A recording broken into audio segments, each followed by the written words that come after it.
Well, I just finished spraying the boat today. It's all done. Thank God, it's all finished. And the inside here, I sprayed here.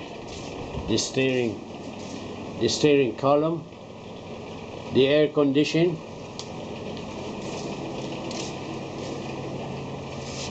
So that's all done. And the center pillar from the inside.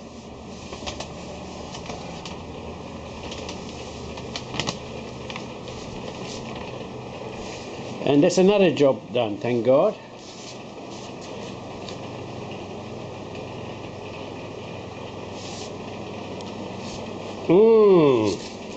It's getting there slowly.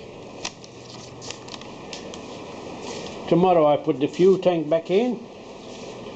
Put it in here, put some silicone in there so it doesn't leak, water, and that's just about it. And she's all done.